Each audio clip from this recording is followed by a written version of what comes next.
Hi, welcome back to my channel. Today we are going to explore the world of Saccos. I'm going to take you through what you need to be looking out for whenever you want to make a decision to join any Sacco for that matter. Do you just look at the dividends they pay out on the shares or the interest they pay out on your savings? What really would make an ideal Sacco for you?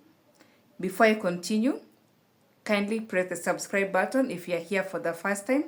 Even if you've been here before, you've been with me in my other videos and you forgot to subscribe, kindly press the subscribe button so that YouTube can notify you whenever I upload more videos. What are Saccos? A Sacco is a savings and credit cooperative organizations. The main idea behind the formation of the Saccos was to encourage the society to have a savings culture. It was for development. You save and then you borrow. Savings and credits. So the main role of Saccos is to encourage savings and to avail easy access to credit. Savings and credits cooperative organizations. So that's the whole idea behind why Saccos were actually formed.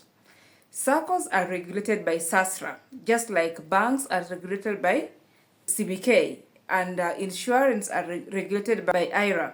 All right? So Saccos are regulated by SASRA. Before you join any Sacco, you need to first confirm that this Sacco is actually licensed to carry out its operations by SASRA. Another thing you need to be looking at whenever you want to join a Sacco is the minimum shares. The minimum shares. For you to become a member of any Sacco, you need to buy shares of that Sacco. You can buy directly from the Sacco, or you can buy from other members, existing members of the Sacco. So for you to become a member of any Sacco, you must buy shares. These shares, the Sacco shares, are non-refundable. Non-refundable. So whenever you are making a decision to buy shares, ask yourself, will I be able to recoup my investment in these shares before my time to exit the Sacco, if I'll ever want to exit this Sacco? Number one. Number two, will I be able to afford these share amounts? I'll tell you why.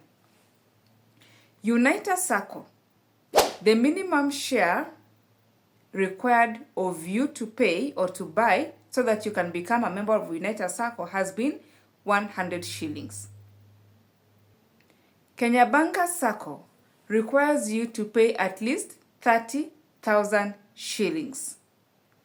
While Stima Sacco and I think Kenya Police Sacco requires you to buy shares of not less than 25,000 shillings.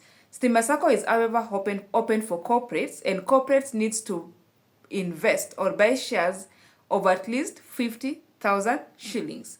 Remember, these shares are non-refundable. Safaricom Sacco, the minimum share amounts required of you is 40,000 shillings. Now, will you be in a position to raise these 40,000 shillings for Safaricom? Fortunately, most of these Sacco or some of these Saccos allows you to pay your shares gradually over time. Like Safaricom gives you 12 months to pay down these 40,000 shillings shares. It's non-refundable. So are you in a position to raise this minimal shares that is required of you? Will Unitas be more convenient for you, the 100 shillings? Or can you manage Safaricom's shares of 40,000 shillings? Or Kenya Bankers or Stima or any other Saccos? So that is something that you also need to take into consideration, whether you'll be able to raise the minimum share amount as per the regulations of that specific Sacco you want to join. Now, tied to the Sacco is the minimum contribution. Remember, like I have told you, Saccos are savings and credit cooperative organizations. So they are there to encourage a savings culture. So each Sacco will require you to be making some minimum contribution every month. You have an option to prepay this minimum contribution. Kenya Bankers, for instance, will require you to pay 3,000 shillings every month. So will Safaricom Sacco. So once you're able to raise this minimum share contribution, will you be in a position to sustain the monthly payment of this required monthly contribution? If you are to join Kenya Bankers Sacco, yes, you are able to raise the 25,000 shillings. Maybe they have allowed you to raise it over time, just like I have told you. Safaricom allows you to raise the 40,000 shillings within a period of 1 year. Presumably, once you have raised this 40,000 shillings worth of shares in Safaricom and you're now a member of Safaricom Sacco, will you be able to sustain or to pay the 3,000 shillings monthly? Because if you don't pay it, if you default in paying the monthly contributions, there is a penalty to that. There are restrictions. Okay?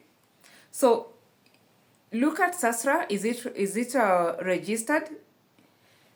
Look at the minimum shares and the monthly contributions if you can sustain. Now, I said the shares are non-refundable. Now, these monthly savings that you're making, those will be refundable. And it's against this monthly contribution which you will be granted a loan by the Sacco. It's these monthly savings, the monthly savings that you make, which your Sacco will use and apply its multiplier to lend you again. Some Sacco says your contributions, your savings times 10, your savings times 3, your savings times 4. Now, this savings is the monthly contribution, or even whenever you're able to make a lump sum contribution, yeah, that is what will form or what will guide the level of credit you can access in that specific Sacco, of course, depending with that specific Sacco's products. You cannot borrow against your shares, but you can borrow against your savings. Now, that brings us to the fourth point. What are the products of this Sacco? What products does this Sacco offer you? Different Saccos have different products tailor-made to suit their members. Some Saccos have even mobile loans. Some Saccos, like Kenya Bankers, I saw they have an elite loan where they can lend you as much as 30 million payable over 84 months. And you need to have been contributing 1 million monthly. So different Saccos have different loan products. What comprises these loan products? The amount of loan you can access. Is there a cap? The duration of payments of this specific loan product. What is the interest rate chargeable? Does this Sacco take securities, tangible securities like property or motor vehicles? Or you have to borrow against your shares and other guarantors? If your Sacco can allow you to provide securities, because sometimes finding guarantors can be a challenge. If your Sacco can allow you to provide securities, and you have those tangible assets that you can provide as securities, then that's something you may need to take into consideration, yeah? Now, apart from those products, now this brings us on to the next point. You need to be able to identify other people, your friends, the people in your social circle who are in this Sacco, who are members of this Sacco. Remember, Saccos are mainly for savings and credit. Now, Saccos lend its members and it uses its members' shares to secure the loans. What do I mean by that? If I have savings worth 1 million and my Sacco can lend me up to 4 times my savings, my savings in the Sacco will secure my borrowing up to 1 million. Remember, I'm borrowing 4 million. Now, how will this Sacco secure itself on the additional 3 million it's lending me? I'll have to provide guarantors to guarantee my borrowing, the extra 3 million. So then it follows that for me to be able to access these credits, I should be knowing people who are already members of this Sacco and have saved sufficient amounts that will enable this Sacco to secure itself if they use their savings in the Sacco as guarantees for my borrowing. Let me make it easier. If I'm a member of a Sacco, I have joined Stima Sacco, and I need to borrow 500,000 shillings, and I have saved 200,000 shillings, the Sacco will use my savings of 200 as security for my 500,000 borrowing. That means that this Sacco is exposed to the tune of 300,000 shillings. So how will the Sacco secure itself on the 300? I will provide other members who have savings in the Sacco to guarantee my borrowing. So when you are joining a Sacco, you need to know, of course, don't join with the intention of defaulting, yeah? But when you are joining a Sacco, it's critical for you to at least know other members of the Sacco who are in your cycle, in your social circle, and will be willing to guarantee your borrowing. You can also guarantee their debt. So you should be able to know their credit worthiness. All right? Another thing you need to look out for when joining a Sacco. Remember, I have told you when you have shares, the Sacco will pay you dividends on your shares. Okay? And the savings that you make with the Sacco will pay you interest on those savings. So you earn dividends on the shares and you also earn interest on the savings. Now, you need to check, or you need to be knowing what has been the dividend yield for this Sacco. You also need to know at what rate has this Sacco been paying interest to its members. Of course, you don't, because you also don't want to be joining a Sacco so that you can always be indebted every other so often you're having a loan you're paying with the Sacco. What's more, if you're not doing something constructive with the loans you take from this Sacco, yeah? So if you're not borrowing as yet or heavily borrowing from your Sacco, then the Sacco, the savings you have in the Sacco should be able to earn you some adequate or some reasonable passive income in form of dividends and in form of interest. Now, you also need to know the requirements to join this Sacco, the KYC. For instance, Mwalimu Sacco is open to teachers, TSC employees, and their spouses and their family. In other words, it's not open to the public.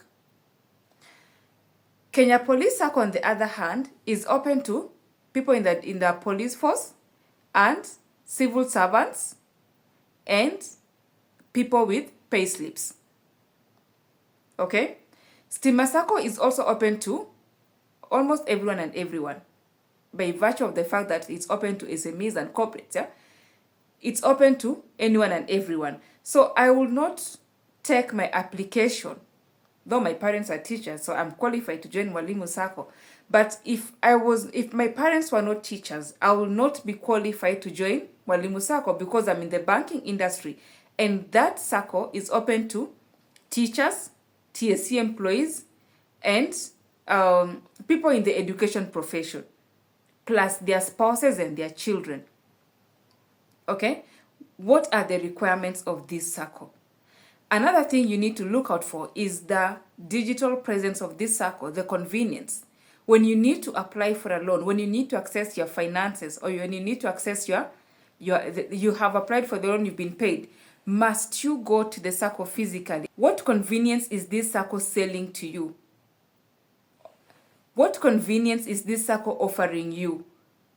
All right, the world has become digital. Your Sacco you should be able to transact on your phone. You don't have to necessarily go and queue in a banking hall for you to make a transaction, because the world has gone digital. Now, another thing that you need to look out for before joining a Sacco is the exit. How easy is it for you to exit?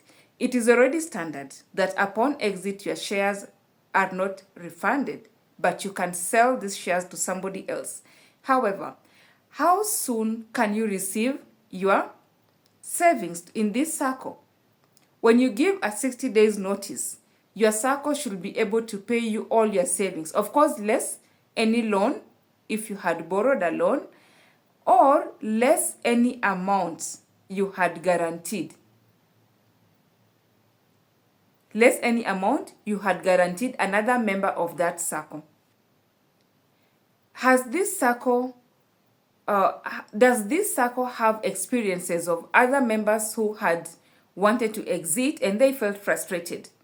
A case where Kencom Sacco, someone had given 60 days notice to exit, and he or she was expecting to be paid their savings, but this matter dragged on for some unknown reason. I don't know why, and the member had to report the Sacco to CAK to intervene on his behalf.